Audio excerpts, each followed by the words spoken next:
अस्सलाम वालेकुम जी। देखें आज इमरान रियाज खान ने क्या वीलॉग किया है कि जलसा मंसूब है, तो उसके बारे में आप पहले ये वीडियो देख लेते हैं, उसके बाद हम बात करते हैं। सही है। मैं इमरान खान हूँ। सबसे पहले मैंने आपको पिछले वीलॉग में बताया था पाकिस्तान तहरीक इंसाफ इस्लामाबाद में जलसा करने जा रही है और काफ़ी दिनों से इसकी अनाउंसमेंट है।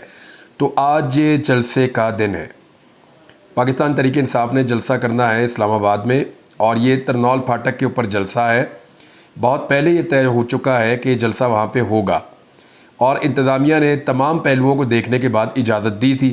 इससे पहले भी लॉ एंड ऑर्डर के मसाइल, कभी दहशतगर्दी के मसाइल, कभी कुछ वो कहते रहे हैं। लेकिन तमाम चीज़ें देखने के बाद, अदालती हुक्मनामे के बाद, बाकायदा मीटिंग्स करने के बाद एक NOC जारी किया गया पाकिस्तान तहरीक इंसाफ को, जी आप जलसा कर सकते हैं। तहरीक इंसाफ चाहती थी कि उनको जलसागाह बनाने दी जाए F9 पार्क में, फिर ये वो कहते थे परेड ग्राउंड में करने दें। यानी वो ऐसी जगहों की इजाज़त मांगते थे जहाँ पे बहुत बड़े पैमाने पे पार्किंग हो, जहाँ बहुत बड़ी तादाद में लोग इकट्ठे हो सकें, और अगर वो चाहें तो 1,00,000, 1.5 लाख, 2 लाख आदमी भी अगर आ जाए तो जलसागाह के अंदर आराम से वो समा जाए। तहरीक इंसाफ ये चाह रही थी। लेकिन जो फेडरल गवर्नमेंट है उन्होंने पूरी कोशिश की, इमरान खान के मुखालिफिन ने, कि तहरीक इंसाफ को ऐसी जगह ना दी जाए जहाँ वो आराम से जलसा कर लें। तो फिर तहरीक इंसाफ को तरनौल फाटक के पास एक जगह ऑफ़र की गई कि वहाँ पे जी आप जलसा कर लें। इन्हें लगता था तहरीक इंसाफ भाग जाएगी। तहरीक इंसाफ ने कहा ठीक है जी, उधर कर लेते हैं, और NOC जारी हो गया। अब जब NOC जारी हो गया तो तहरीक इंसाफ ने तैयारियां शुरू कर दी। जब तैयारियां शुरू कर दी तो ग्राउंड रिपोर्ट्स बनती हैं इंटेलिजेंस की, यानी ये जो हुकूमत की अपनी पुलिस के सोर्स होते हैं, हुकूमत के पास जो है वो IB के सोर्स होते हैं, दीगर एजेंसीज़ के सोर्स होते हैं, फिर हुकूमत के पास स्पेशल ब्रांच के सोर्सेज होते हैं। मुख्तलिफ सोर्सेज से पता चला कि रावलपिंडी की तकरीबन जो है डिवीज़न में से बहुत बड़े पैमाने पे लोग तमाम सिटीज़ से आ रहे हैं। फिर ये पता चला कि खैबर पख्तूनख्वा की तरफ से भी लोग आ रहे हैं। फिर ये पता चला कि इस्लामाबाद जो है वो तो ऐसा लगता है पूरा उमड़ आएगा, एक माहौल बना हुआ है इस्लामाबाद में। तो इतने बड़े पैमाने पर अगर लोग निकल कर इस्लामाबाद में जमा हो जाते हैं तो तहरीक इंसाफ एक ऐसा मोमेंटम पकड़ लेगी जिसको फिर पंजाब में दाखिल होने से कोई भी नहीं रोक सकेगा। इसके बाद ये कहेंगे हमने जेलम में जलसा करना है, फिर ये कहेंगे हमने चकवाल में जलसा करना है, फिर ये आगे बढ़ेंगे, ये कहेंगे गुजरात में जलसा करना है, फिर ये और आगे बढ़ेंगे गुजरांवाला और लाहौर में चले जाएंगे, मुल्तान में चले जाएंगे, फैसलाबाद में चले जाएंगे। फैसलाबाद की तो सारी सीटें पाकिस्तान तहरीक इंसाफ बदतरीन धांधली के बावजूद राना सनाउल्लाह को भी फारिग कर गई वहाँ से, आबिद शेर अली को भी इलेक्शन हरा दिया वहाँ से। हालांकि फ़ारूक हबीब जैसे लोग छोड़ गए थे लेकिन फिर भी जीत गए। तो अब सारा दिन, आज जो कल का दिन था, सारा दिन जब इन्होंने असेसमेंट की तो फिर फैसला हुआ कि रात गए उखाड़ दिया जाएगा सब कुछ। पाकिस्तान तहरीक इंसाफ के लोग वहाँ पे पहुँचे, उमर अयूब मानसरा में जलसा करके आए थे। तो हुकूमत ने जो एक इसकी वजह बताई है NOC कैंसिल करने की, जो NOC दिया गया था जलसे के लिए, उसकी एक इजाज़तनामा था, उसको मनसूख करने की जो वजह बताई है वो वजह ये है कि जनाब दहशतगर्दी का ख़तरा है और मुहर्रमुल हराम शुरू होने वाला है। हालांकि ये जलसा मुहर्रम के आगाज़ से पहले हो रहा है। मुहर्रमुल हराम के एहतराम में फिर जलसे नहीं होते, तो मुहर्रमुल हराम से पहले ये जलसा हो रहा है और ये चीज़ इंतज़ामिया के साथ पाकिस्तान तहरीक इंसाफ ने तय कर दी थी। फिर पुलिस की बहुत भारी नफरी पहुँच गई जलसागाह में और उन्होंने कहा जी हम ये सारा कुछ उखाड़ रहे हैं, हमारे साथ ताउन करें।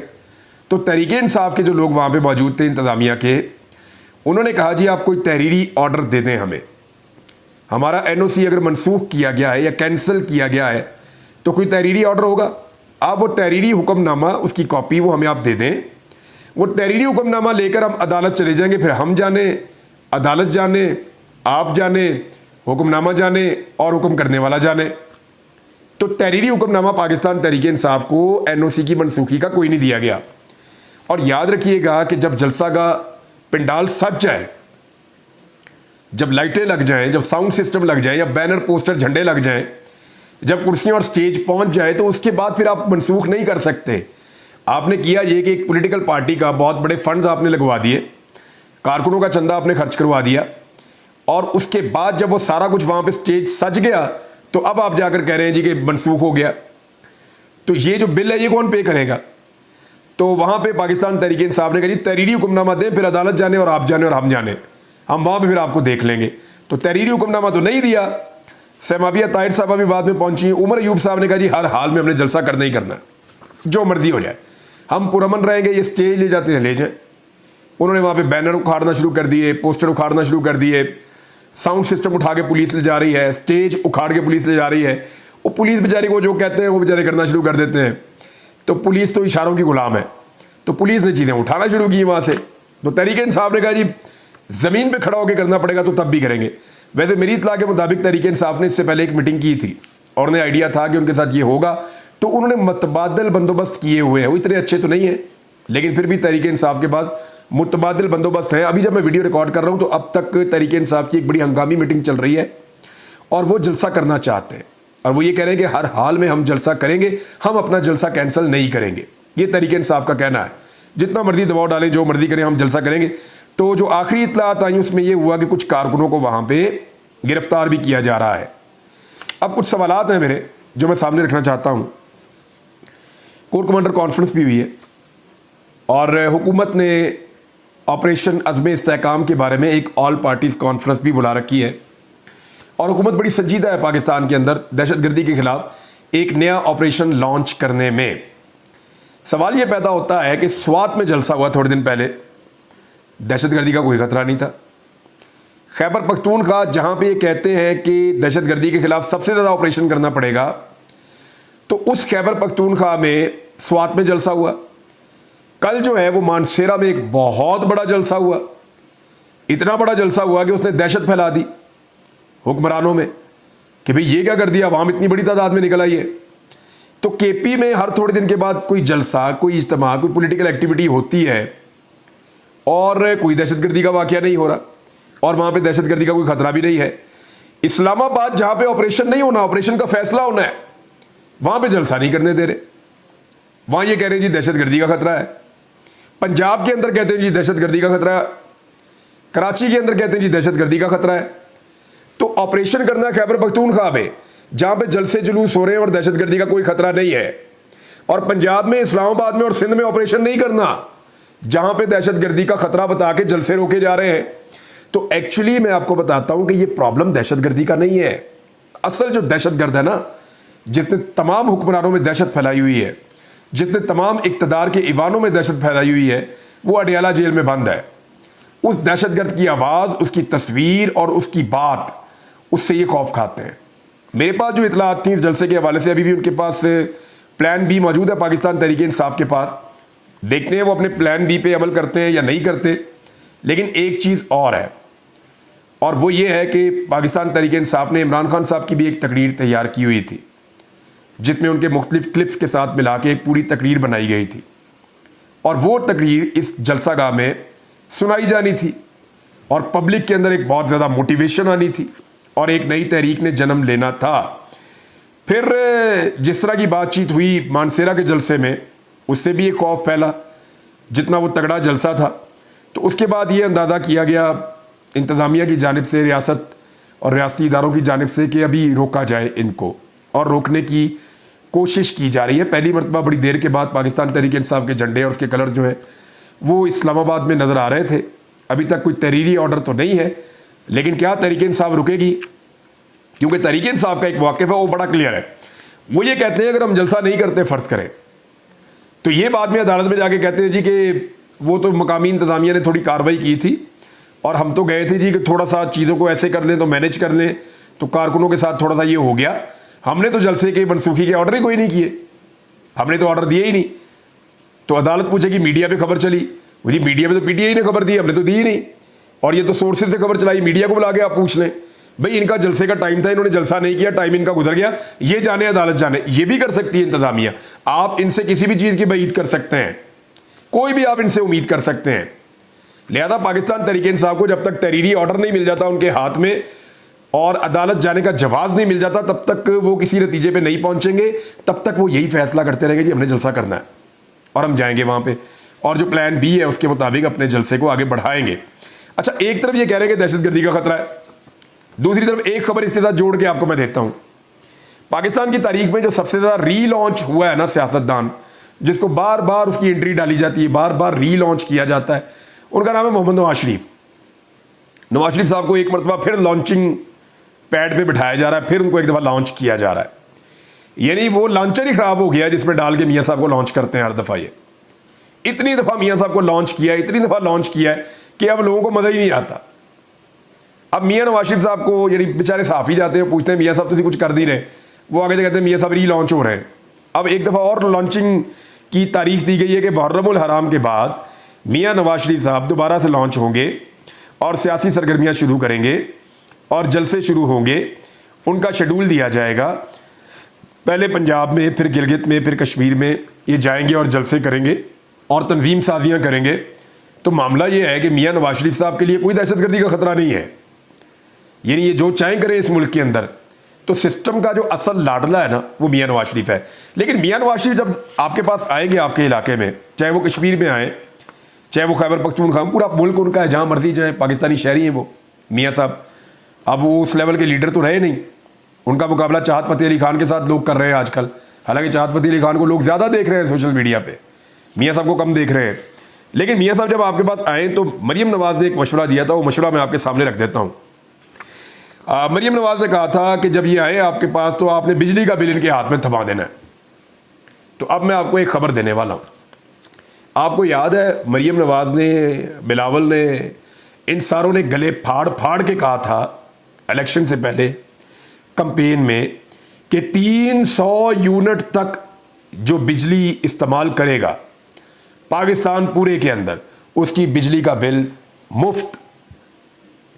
पूरे पाकिस्तान में जो 300 यूनिट तक बिजली इस्तेमाल करेगा उसका बिजली का यूनिट फ्री ऑफ कॉस्ट मुफ्त कर देंगे हम।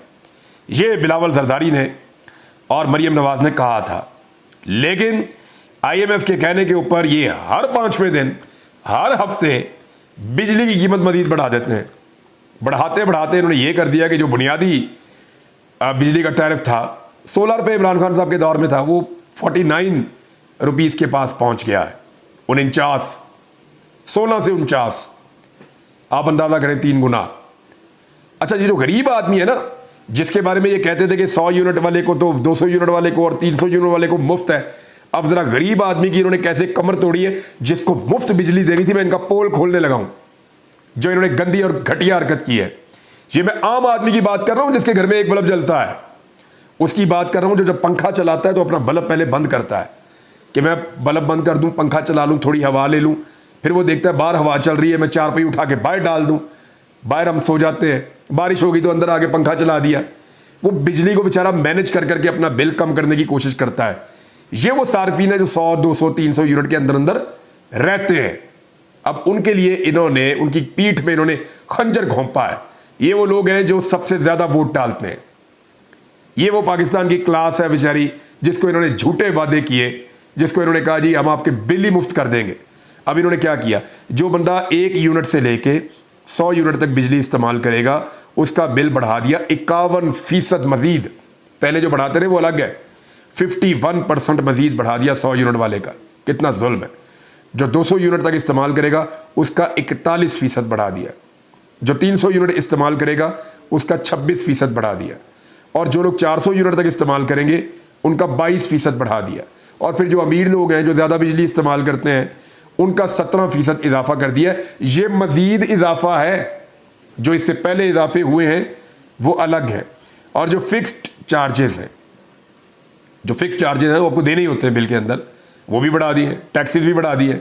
आम आदमी की कमर तोड़ के रख दी इन्होंने। ऐसी बेशरम हुकूमत जिसने ऐसी गलीज हरकतें की है अवाम के साथ, यानी आप अवाम के वोटों से नहीं आए, ये अवाम को भी पता है। अब आप अवाम से बदला तो ना लें, लोगों ने आपको वोट नहीं डाले, आप किसी और तरीके से इक़्तिदार में आकर बैठ गए, अब आप लोगों से बदला लेंगे कि उन्होंने आपको वोट नहीं डाले। तो मेरे ख्याल में पब्लिक का मैंडेट जिनके पास है, ये हुकूमत उनको मिलेगी तो वो पब्लिक का एहसास करेंगे, अदरवाइज पब्लिक का एहसास इस हुकूमत के पास तो नहीं है। तो अच्छी बात यह है कि नवाज शरीफ साहब निकल के आ रहे हैं मुख्तलिफ जगहों पे, तो आपसे सिर्फ ये गुजारिश है कि बिजली का बिल मियाँ साहब के हाथ में थमा दीजिएगा। जब भी आए, जहाँ भी आए, मियाँ साहब के हाथ में आपने बिजली का बिल देना है कि मियाँ साहब बिल पे करो जाके। आपने बेड़ा गर्क कर दिया हमारे घरों की इकॉनमी का, यानी लोगों को 50-50, 60-60 हज़ार बिल उन लोगों को आ रहा है जिनको 5,000, 7,000 बिल आता था। जिन बेचारों को 5-7 हज़ार बिल आता था वो 20 हज़ार से ऊपर ऊपर ही आ रहा है उनको। जिनको 10 हज़ार के करीब आता था वो 50-50 हज़ार बिल भी उनको आ रहे हैं। बेड़ा गर्क करके रख दिया आम आदमी की मईशत का। नाज़रीन, एक और खबर है, जब से इमरान खान साहब के बारे में आलमी सतह पर आवाज़ें ज़्यादा उठना शुरू हुई हैं, पाकिस्तान के अंदर प्रेशर बढ़ रहा है और ऑपरेशन की अनाउंसमेंट के ऊपर जो लोगों का रिएक्शन आया है, ये चीज़ें हुकूमत को बता रही हैं कि गेम उनके हाथ से निकल रही है। हो क्या रहा है? बैरूनी दबाव बढ़ता जा रहा है, अंदरूनी दबाव बढ़ता जा रहा है, अदम इस्तेहकाम बढ़ता जा रहा है, मईशत लगातार गिरती जा रही है। एस्टेब्लिशमेंट का हाथ जो है वो उठ जाने का एक खौफ भी है हुकूमत को कि हमारे ऊपर से हाथ ही ना उठ जाए। दूसरा, इमरान खान ने बाहर आना ही है। अब देर हो जाए सवेर हो जाए, आपको छोड़ना पड़ेगा इमरान खान को। सारे केसेस एक एक करके एक्सपोज हो गए हैं और आलमी सतह पे एक्सपोज हो रहे हैं। अक़वाम मुत्तहिदा इस पर बात कर रही है, दुनिया भर का मीडिया इसके ऊपर दिख रहा है, तमाम मुबस्सरीन इसके बारे में कह रहे हैं। अमेरिका को भी होश आई है। अमेरिकन वफद ने आगे अली अमीन गंडापुर से मुलाकात की है और अली अमीन गंडापुर ने वो MOUs वगैरह साइन करना बतौर वज़ीर आला खैबर पख्तूनख्वा वो मिले, लेकिन उन्होंने साइफर की वहाँ बात की। खबर के मुताबिक अली अमीन गंडापुर ने कहा कि साइफर से बहुत कन्फ्यूजन फैला हुआ है, हमारा मुतालबा है कि आप इसको अमरीकी कांग्रेस के अंदर इस मामले को उठाएं और वहाँ पे इसकी तहकीकात आप करवाएं ताकि कन्फ्यूजन जो है उसको दूर किया जाए। साइफर वाला मामला अली अमीन गंडापुर ने अमरीकी वफद के सामने उठाया, साथ ही उन्होंने बहुत सारी चीज़ों का तबादला ख्याल भी किया। वो कोई MOUs वगैरह साइन किए हैं, कोई इन्वेस्टमेंट वगैरह की बात की है, वो हमारी चलती रहती है अमेरिका के साथ, यूरोप के साथ। लेकिन असल बात यह है कि अमेरिका एंगेजमेंट कर रहा है। वो तहरीक इंसाफ के लोगों को भी मिला है, इधर भी मिला है, कांग्रेस के अंदर भी उन्होंने एक करारदाद पास की है। तो ये सारी चीज़ें बता रही है कि उनको शायद पशेबानी है कि उन्होंने पाकिस्तान में एक हुकूमत के गिराने के लिए अपना रोल प्ले किया और वो तजुर्बा नाकाम हो गया। अब 7 समंदर पार अमेरिका को इस बात का एहसास हो गया है, लेकिन पाकिस्तान में मुझे लगता है कि अभी भी इस बात का एहसास या इदराक नहीं किया जा रहा जिस पैमाने पर पाकिस्तान को खुदा न खास्ता नुकसान हो रहा है। ख्वाजा आसिफ और राना सनाउल्लाह साहब बार बार क्यों मुज़ाकरात की बात कर रहे हैं? वो ये कह रहे हैं कि जी एस्टेब्लिशमेंट से ना करें, आप हमारे साथ मुज़ाकरात कर लें, आप हमारे साथ बैठ जाएं, प्लीज़ हमारे साथ बैठ जाएं। राना सनाउल्लाह साहब कह रहे हैं जी कि बार बार बातचीत के लिए हम वादे दे रहे हैं, अगर कोई साजिश हुई है 9 मई में भी आप कहते हैं तो आएँ बैठे हमारे साथ बात करें। ख्वाजा आसिफ कह रहे हैं जी इमरान खान साहब का मौसम तब्दील होता है, लगता है उनके दिल में हमदर्दाना गुंजाइश पैदा हो रही है और मिलिट्री एस्टेब्लिशमेंट के बजाय हमारी पेशकश अभी भी बरकरार है, हमारे साथ आप मुज़ाकरात करें। क्यों कह रहे हैं? सबको पता है कि इमरान खान ने बाहर अब आना है। वजह सिर्फ ये है कि वो ये चाहते हैं कि इमरान खान उस तरीके से बाहर आए जैसे नवाज शरीफ आया था, लेकिन इमरान खान इस बात को मानने के लिए तैयार नहीं है। एक छोटी सी खबर है, आखिर में मैं आपको देता जाता हूँ, डिटेल आपको बाद में बताऊँगा कि जो बाइडन ने इनकार कर दिया है दस्तबरदार होने से।